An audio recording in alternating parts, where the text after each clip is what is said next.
أعوذ بالله من الشيطان الرجيم. بسم الله الرحمن الرحيم.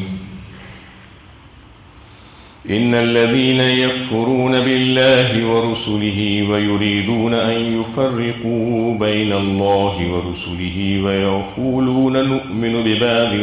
ونكفر ببعض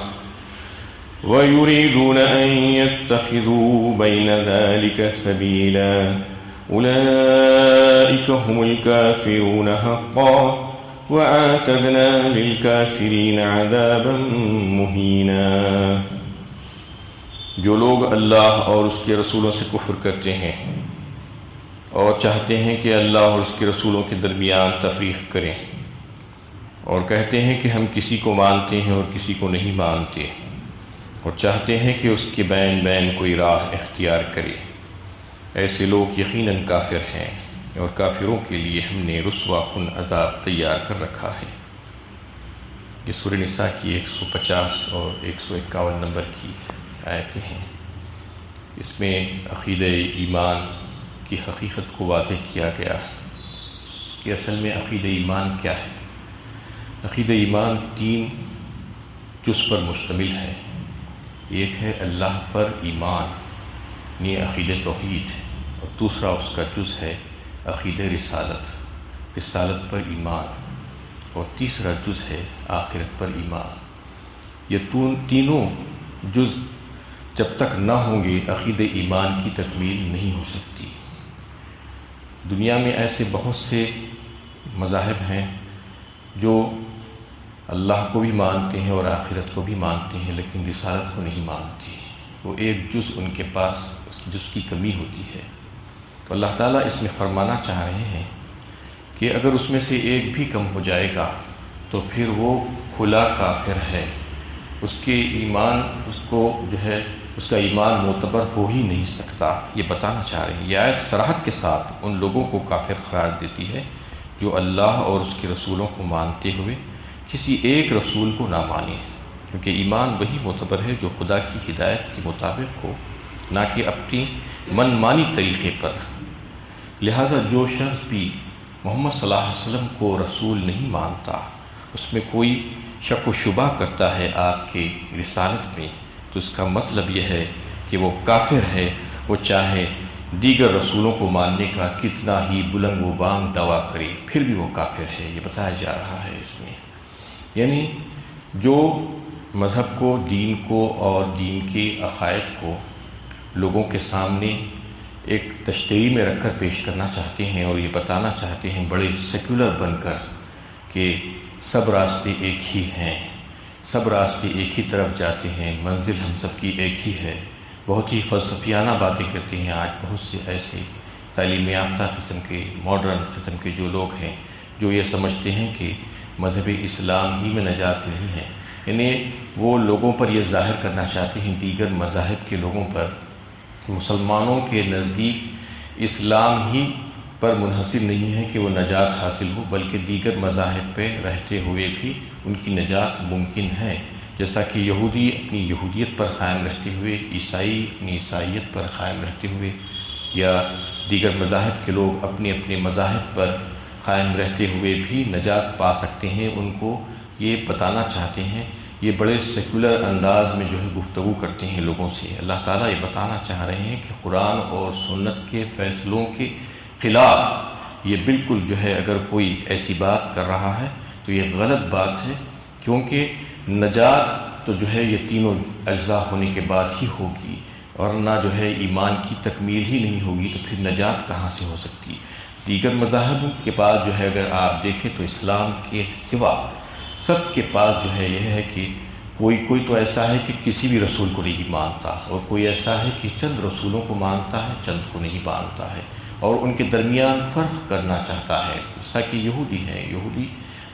نے اپنے انبیاء کو مانتے تھے جو بنی اسرائیل میں آئے تھے. اس کے بعد انہوں نے عیسیٰ علیہ السلام کا انکار کیا اور محمد مصطفیٰ صلی اللہ علیہ وسلم خاتم الانبیاء کا انکار کیا انہوں نے. ویسے ہی عیسائیوں نے عیسیٰ علیہ السلام کو مانا اور تسلیم کیا، لیکن خاتم الانبیاء کا انکار کیا انہوں نے بھی. اس طریقے سے اللہ تعالیٰ یہ بتانا چاہ رہے ہیں کہ یہ تمام لوگ جب تک کہ محمد صلی اللہ علیہ وسلم پر ایمان نہیں لائیں گے اس وقت تک وہ مومن ہو ہی نہیں سکتے، وہ کافر ہیں اور کٹر کافر ہیں، یہ بتانا چاہ رہے ہیں۔ جبکہ اسلام کو اگر آپ دیکھیں تو اسلام کے پاس عدل و انصاف، رواداری اور جو ہے حسن و سلوک اور اس قسم کی جو ہے ہمدردی اور خیر خواہی پیدا کرنے کے لیے کتنا زور دیا گیا ہے۔ اس میں دیگر کوئی مذہب میں جو ہے ایسا نہیں ہے، اتنی زیادہ رواداری کا مظاہرہ کرنے، عدل و انصاف کرنے دیگر مذاہب کے ساتھ۔ یہ ممتاز ہے مذہب اسلام، دین اسلام، کہ وہ دیگر مذاہب کے لوگوں کے ساتھ بھی جو ہے ہمدردانہ سلوک روا رکھنے کی طرف جو ہے لوگوں کو متوجہ کرتا ہے، لیکن اس کا مطلب یہ نہیں ہے کہ وہ اپنی سرحدات کی حفاظت نہیں کرے گا، بلکہ اتنی ساری رواداری اور جو ہے لوگوں کے ساتھ ہمدردی، خیر خواہی، محبت اور ان کے ساتھ ان کے ہر معاملے میں شریک ہونا، ان کے خوشی اور غم کے معاملے میں شریک ہونا، ان کی مدد اور ان کے ساتھ اچھی بات چیت، یہ ساری چیزوں میں جو ہے اسلام بڑا فیاض اور سخی ہے۔ تو اپنے سرحدات کی حفاظت کے سلسلے میں بھی جو ہے وہ بڑا سخت اور محتاط بھی ہے، یعنی اس میں فلیکسیبلٹی نہیں ہے، اس میں جو ہے بڑا سخت اور محتاط ہے اپنے سرحدات کی حفاظت کے سلسلے میں۔ اور اس سلسلے میں اسلام بڑی جو ہے انسٹرکشن دیتا ہے، اپنے ماننے والوں کو ہدایتیں دیتا ہے کہ اس کے معاملے میں کہ مسلمان قوم دیگر مذہبوں کے مقابلے میں جو ہے ایک الگ قوم نظر آنی چاہیے، اس کو ایک الگ قوم قرار دیتا ہے دیگر لوگوں کے، دیگر مذاہب کے بارے میں، اور اسلامی شاعر کی حفاظت کرنا سکھاتا ہے، اور کفر اور کفریہ رسومات کی کھل کر مذمت کرتا ہے اور اس سے جو ہے اعلان برات کرتا ہے اسلام۔ کہیں پر ایسا نہیں ہے کہ کفر اور کفریہ رسومات کی تائید کرتا ہوا اسلام ملے گا، ایسا نہیں ہو سکتا۔ اس کی اعلان برات کرتا ہے، اس کی مذمت کرتا ہے، جبکہ ایک طرف دیکھیے کہ اتنی رواداری کا مظاہرہ کرتا ہے، حسن و سلوک کرتا ہے، لیکن جہاں پر کفر کا معاملہ آ رہا ہے، اس کی رسومات کی بات آ رہی ہے، تو پھر اس کی مذمت کرتے ہوئے اس کا اعلان برات کرتا ہے، اور مسلمانوں کو ایک الگ قوم قرار دیتا ہے، اور ان کو ایک ممتاز دیکھنا چاہتا ہے الگ سے دیگر مذاہب کے مقابلے میں۔ ان کے رہن سہن، ان کا حلیہ، ان کا لباس، ان کی جو ہے چال چلن، ان کی عبادات، ان کی معاملات، ان کی معاشرت، سب چیزوں میں وہ جو ہے دیگر مذاہب کے مقابلے میں مسلمانوں کو الگ سے اور ممتاز طور پر دیکھنا چاہتا ہے۔ یہ اسلام کی تعلیمات ہے، اور اگر ایسا نہیں ہوتا، اسلام اور قرآن کی تعلیمات اس کے برعکس ہوتی،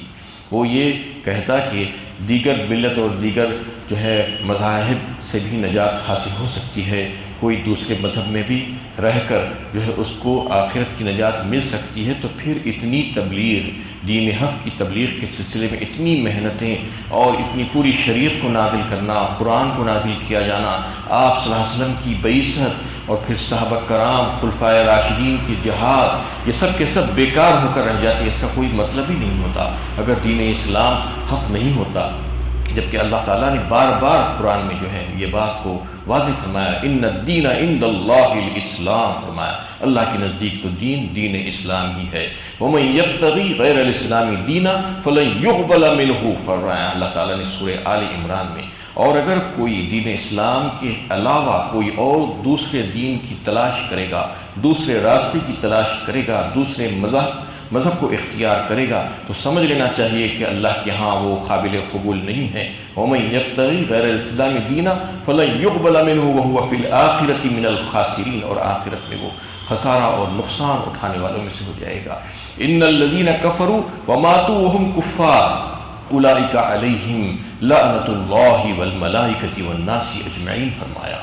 سورہ بقرہ میں اللہ تعالیٰ نے، جن کی موت کفر پر ہوتی ہے، حالت کفر پر، تو پھر ان کے اوپر اللہ اور فرشتوں کی اور دیگر لوگوں کی لعنت ہے، رحمت سے وہ دور کر دیے جاتے ہیں۔ یہ تمام آیتیں اس بات کی طرف توجہ دلاتی ہیں ہماری کہ دین اسلام ہی دین حق ہے، اس کے علاوہ جتنے ادیان دنیا میں ہیں وہ سب کے سب باطل ہیں، چاہے وہ کتنے خوشنما نظر آتے ہوں گے، کتنے اچھے نظر آتے ہوں گے۔ تو جو بھی لوگ اس قسم کی غلط فہمی کا شکار ہے، انہیں چاہیے کہ اپنی اصلاح کر لیں، کیونکہ جو اس قسم کے سیکولر بننے کی کوشش کرتے ہیں اور بڑی رواداری کے ساتھ بات کرنا چاہتے ہیں انہیں دیگر مذاہب کے لوگوں کے سامنے، اور ان کے سامنے یہ انہیں طرز عمل پیش کرتے ہیں کہ اسلام تو سب کی تائید کرتا ہے۔ اسلام تو سب کو ماننے بالکل نہیں، ایسا کبھی نہیں کہتا اسلام۔ کفر اور کفریہ رسومات اور ان کی عقائد اور ان کے دین کی مذمت کرتا ہے اور اس کا اعلان برات کرتا ہے، اور اسلام اور اس کے ماننے والوں کو ایک الگ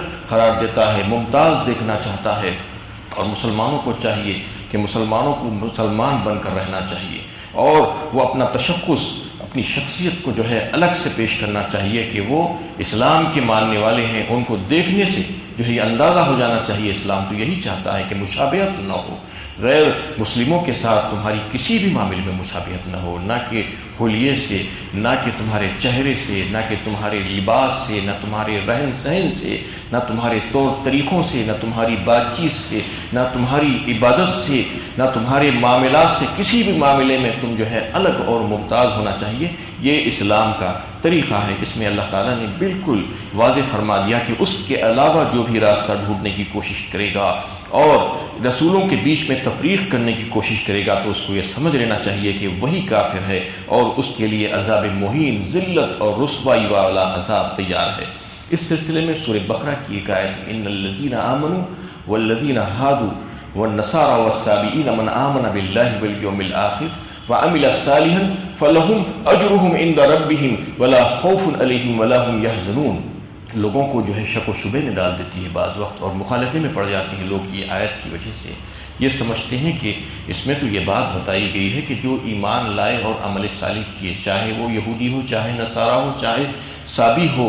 ان کے لیے کسی قسم کا کوئی رنج و غم نہیں ہے، اللہ کے پاس، ان کے رب کے پاس ان کا اجر محفوظ ہے۔ اس میں ایمانیات کی پوری بحث نہیں کی گئی ہے، یہ بات سمجھ لینا چاہیے۔ اس میں ایمان باللہ اور ایمان بالآخرت ہی کا ذکر کیا گیا ہے، اور ایمان باللہ اسی وقت معتبر ہو سکتا ہے وہ جس وقت وہ ایمان بالرسول کے ساتھ ہو۔ ایمان باللہ صرف جو ہے ایمان باللہ ہونے سے کافی نہیں ہوگا، اس لیے کہ اللہ پر ایمان رکھنا اور آخرت پر ایمان رکھنا تو بہت سے جو ہے دیگر مذاہب کے لوگوں کا بھی طریقہ ہے۔ شیطان بھی جو ہے اللہ پر ایمان رکھتا ہے اور اس کو مانتا ہے، اور آخرت پر بھی ایمان رکھتا ہے، لیکن اس کے باوجود وہ اس قسم کی حرکتیں کرتا ہے۔ ایسے دیگر بہت سے ایسے مذاہب ہیں جو رسولوں کو نہیں مانتے اور یہ سمجھتے ہیں کہ بہت اچھے ہیں ہم، جبکہ رسالت کے بغیر ان کی ایمان کی تکمیل ہو ہی نہیں سکتی۔ وہ ایسی کڑی ہے جو انسان کو جو ہے ایمان اور آخرت سے جوڑتی ہے، دونوں باتیں سمجھاتی ہے۔ اللہ کی توحید کو سمجھانے والے کون ہوتے ہیں؟ رسول ہوتے ہیں۔ اللہ کے رسول، ان کو اللہ تعالیٰ وحی کے ذریعے سے بات بتاتے ہیں، وہ اللہ کے بندوں کو جو ہے اپنے خالق اور مالک سے جوڑتے ہیں دیگر لوگوں سے کاٹ کر، اور پھر آخرت اور عقید آخرت کے بارے میں ان کو ساری تفصیل بتاتے ہیں، وہی رسول ہوتے ہیں۔ اگر رسالت پر ایمان نہیں لایا جائے گا تو پھر انسان سوائے گمراہی کے اور کہیں پر نہیں جا سکتا، وہ گمراہ ہونا لازمی ہے اس کے لیے۔ تو اس آیت جو سورہ بقرہ کی جو آیت ہے جو ابھی میں نے آپ کے سامنے تلاوت کی ہے، اس میں جو ہے جو سطحی ذہن رکھنے والے جو لوگ ہیں وہ یہ سمجھتے ہیں کہ ایمان باللہ اور آخرت پر ایمان ہی ہمارے لیے کافی ہے نجات کے لیے۔ نجات کے لیے صرف اللہ پر ایمان اور آخرت پر ایمان کافی نہیں ہے، بلکہ رسولوں پر ایمان بھی ہونا ضروری ہے، اور اللہ پر ایمان کا جو تذکرہ کیا گیا ہے اس میں رسالت پر ایمان بھی جو ہے شامل ہے، اس کے بغیر ایمان کی تکمیل ہو ہی نہیں سکتی۔ والذین آمنوا باللہ ورسولہ ولم يفرقوا بين أحد منهم أولئك سوف يؤتيهم أجورهم وكان الله غفورا رحيما۔ اور جو لوگ اللہ اور اس کے رسولوں پر ایمان لائے اور ان میں سے کسی کے درمیان تفریق نہیں کی، ان کو وہ ضرور ان کا اجر دے گا، اور اللہ بخشنے والا اور رحم فرمانے والا ہے۔ اس آیت میں اللہ تعالیٰ واضح فرما رہے ہیں کہ ایمان تو ایسا ہونا چاہیے جو اللہ پر بھی ایمان ہو اور اس کے سارے رسولوں پر ایمان ہو، اور رسولوں کے درمیان کسی قسم کا فرق نہ کرنے والے ہوں وہ لوگ، تو پھر ان کا اجر ان کے رب کے ذمے لازمی ہے، اور اللہ تعالیٰ ان کو معاف فرمانے والی ہیں، یعنی ان کی لفظشوں اور خطاؤں کو اللہ تعالیٰ اپنے فضل و کرم سے معاف فرما دیں گے۔ یہی وجہ ہے کہ صحابہ کرام کی تعریف جا بجا اللہ تعالیٰ نے قرآن میں فرمائی ہے کہ وہی لوگ تھے سچے ایمان والے۔ ان کی مثال دے کر کسوٹی کے طور پر جو ہے پیش کیا گیا ہے ان کے ایمان کو۔ سورہ بقرہ پہلے پارے میں ہی اللہ تعالیٰ نے اس کو پیش کیا کہ فَإِنْ آمَنُوا بِمِثْلِ مَا آمَنْتُمْ بِهِ فَقَدِ اهْتَدَوْا وَإِنْ تَوَلَّوْا فَإِنَّمَا هُمْ فِي شِقَاقٍ فَسَيَكْفِيكَهُمُ اللَّهُ۔ اس میں اللہ تعالیٰ نے ان حضرات کی مثال دی ہے ان کے ایمان کی کہ اگر تم ایمان لاؤ ان جیسا ایمان، مطلب یہ ہے کہ اس وقت نزول قرآن کے موقع پر